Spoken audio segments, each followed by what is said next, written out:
Hello math students, and welcome to your video talking about continuity of piecewise functions. Now, in our last video, we addressed continuity. So we know how to prove a function continuous or not continuous, but today we're going to actually go a step further and talk about continuity with piecewise functions. And I'm not sure what your comfort level with piecewise functions are, so I'm going to do a little mini lesson on how to graph piecewise functions within this calculus lesson. So we're going to go through this first example. Example 1. It says consider the piecewise function defined here, f of x equals. The first piece is the quadratic x squared plus 2 on the domain x less than or equal to 0. Let me just focus this a little bit. I know the font is really small here. And then the second piece is linear x plus 2 for x greater than 0. And the question here is this function continuous at x equals 0? Okay.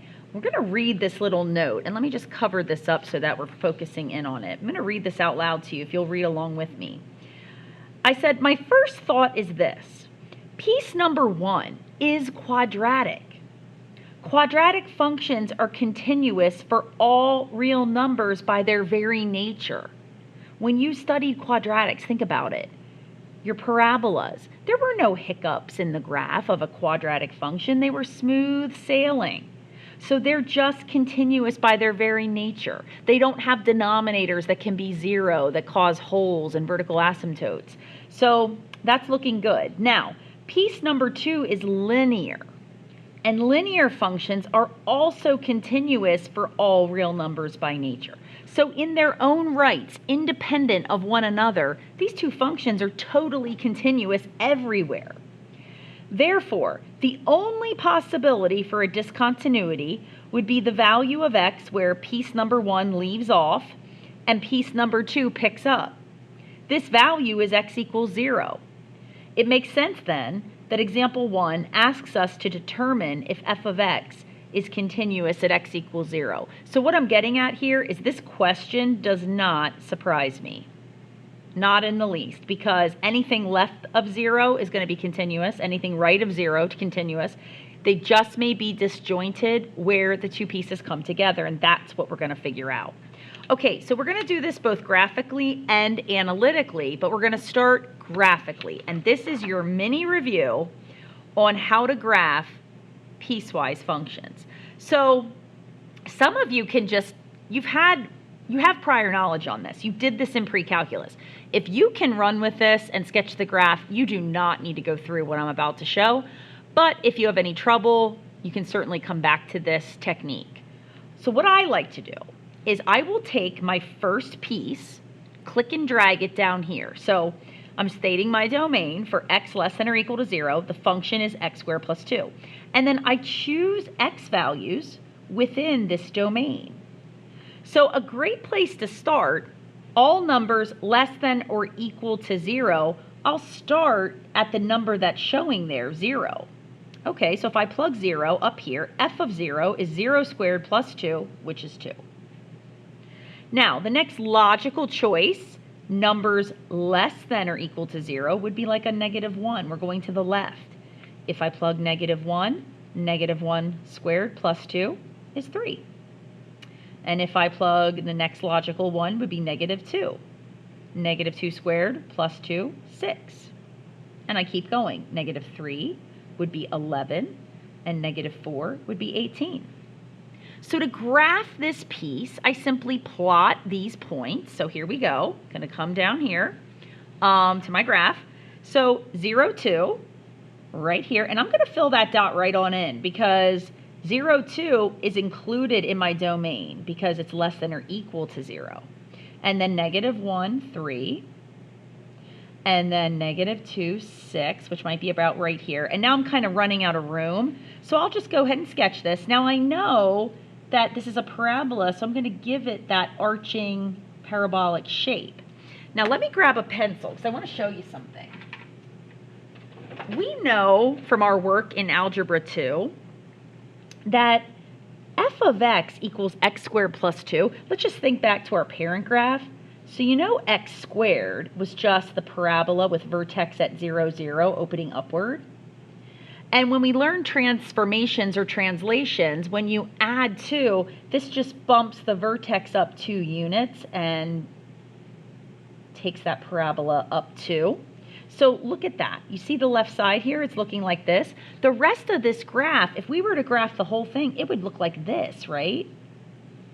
But since we only want, here's 0, x values less than or equal to 0, we just erase this part and we don't include it because it's not the domain that we've been given.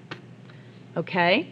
So there you have that. Now, on the flip side, for x greater than 0, my function is this linear function. Okay, so let's look at that domain, x greater than 0. Now, a lot of my students will say, well, the first logical point to put in if its number is greater than 0 is 1. And that's true. 1 makes total sense. It's the first integer greater than 0. And if you plug 1 in, f of 1 is 1 plus 2, which is 3. But I always tell students, put the 0 in as well. Even though this function doesn't assume it on its domain, by plugging 0 in and getting 2, that's going to tell you where your hole, aka removable discontinuity, is. So I like to put that there just to place that. And then I'll keep going. I'll go to 2, 3, and 4. If I plug 2 in, 2 plus 2 is 4. 3 plus 2 is 5, and 4 plus 2 is 6. So now I'm going to come back down, and I'm going to graph these points. Okay, so 0, 2. 0, 2 is a hole, but guess what? This piece up top here already filled that in, so I'm never going to open up a closed circle. If one of the functions closes it, then leave it closed. Okay, so we'll leave that. 1, 3. 1, 3. 2, 4. 3, 5, that's about as far as I can go, and that's linear, so I'm just going to connect the dots, and there we have it. All right, beautiful. Now, using this graph, we're going to see if we can prove continuity at x equals 0. At x equals 0, remember, that's my c in the definition. So I have to do f of c, I have to do the limit as x approaches c of f of x, and then I have to see if they're equal. So my c is 0, so f of 0. Let's read the graph. Well, f of 0 looks to me like it's filled in here at 2, so f of 0 is 2.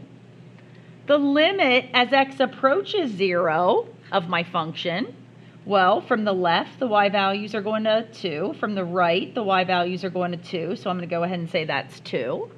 And I can see they're equal, so the limit as x approaches 0 of f of x is equal to f of 0. They're both 2, so I simply state, therefore, f of x is continuous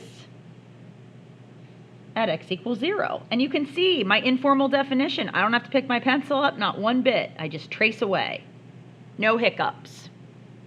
Okay, so that's how you do continuity of a piecewise function graphically. Well, what about analytically? Say I don't let you sketch a graph. I want you to take the same function at the same value of x and prove continuity analytically. Okay, not hard to do. You're still going to do your 3 steps, 1, 2, and 3. And the first step of continuity is f of. So f of, here we are, f of 0. Now, you've got 2 functions here. Which one do you plug 0 into? Like when you're doing f of 0. F of 0. Well, you're probably thinking, I hope you are, you're going to do the top because it's this domain. X is less than or equal to 0. See, this is the guy that says 0. Come on with us. We're going to take you onto our domain. Equal to, less than or equal to 0. This one wants nothing to do with 0. So when you're doing f of 0, find the piece that takes it in its domain. So you're going to do 0 squared plus 2, and that's 2. Now be careful. If I had plugged 0 down here, I would have also gotten 2, And that can be misleading. It doesn't always happen that way, so make sure you're plugging into the right function. Sue Meister, please call the main office. Sue Meister, please call the main office. Okay, the next part of the definition is the limit. Now, we have two sides of 0 here. We have two different functions. The top function is the left side of x equals 0 because it's less than 0. The bottom function is the right. And when we do a limit, we must check the left and right hand limits. So we have to do that here analytically. So it's going to look like this. First, you're going to do the limit as x approaches 0 of the quadratic x squared plus 2. And then you're going to do the limit as x approaches 0 of the linear x plus 2. And you're going to see if they match. Now, there's no need to do like a little left or right symbol here. You're automatically doing the left and the right by choosing the correct function. Okay, so the limit as x approaches 0 here, if you plug it in, is 2. And the limit as x approaches 0 here, if you plug it in, is 2. So you can see that the limit from the left of 0 equals the limit from the right of 0. And so we can conclude, once and for all, that the limit as x approaches 0 of f of x, the entire function, is 2. But you have to do those separately to determine this. They have to match to have this exist. Well, we see that 2 equals 2, so our final step, limit as x approaches 0 of f of x is equal to f of 0. They're both equal to 2, and therefore f of x is continuous at x equals 0. Notice we did not have a graph here. I will say this, the difference between the two. This one's probably easier at the end. Like this part becomes pretty easy once you have the graph because you can visually just see that the limit from the left equals the limit from the right. It's getting the graph that's the tedious part. Whereas over here, you don't have to go through the graphing, but the tedious part is this second step and checking the left and right hand limit. So it's like 6 of one, half a dozen of the other. You got to decide what you like better, unless you're forced to do one or the other. Okay, now if you flip this paper over, there is a back side. What I would like you to do is hit pause on this video, and then when you do the example on the back, play again and see if you got it right. And I will reveal the answer. So hit pause now, come back later. Okay, it's later. You're back. Hopefully you have done example 2. And I'm going to kind of reveal this. So here is, I did it graphically first. Let me kind of just cover up all the rest.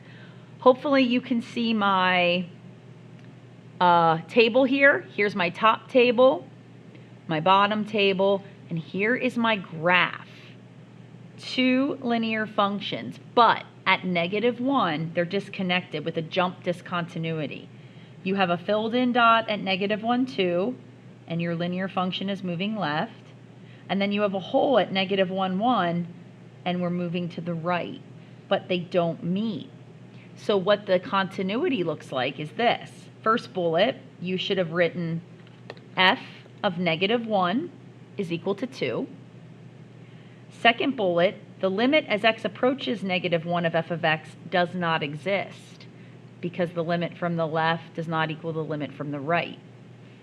The third bullet then is not applicable since this does not exist. Therefore, our function is not continuous. I would have to pick up my pencil to trace this right here, pick it up, and keep going. Okay, now analytically. The analytical side of things looks like this. First step, f of -1.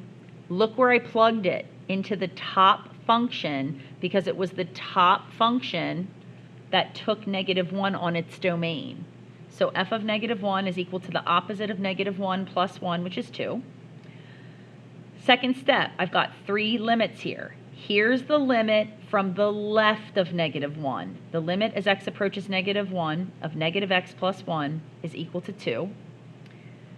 Here's the right side. Limit as x approaches -1 of 2x plus 3 is 1. Since the left does not equal the right, the limit does not exist. Therefore, this is not applicable, the third step, and we conclude that f of x is not continuous at x equals -1. So there's another problem done out, both graphically and analytically. And hopefully this all makes sense, and now you're able to do your mastery work. Thanks for watching.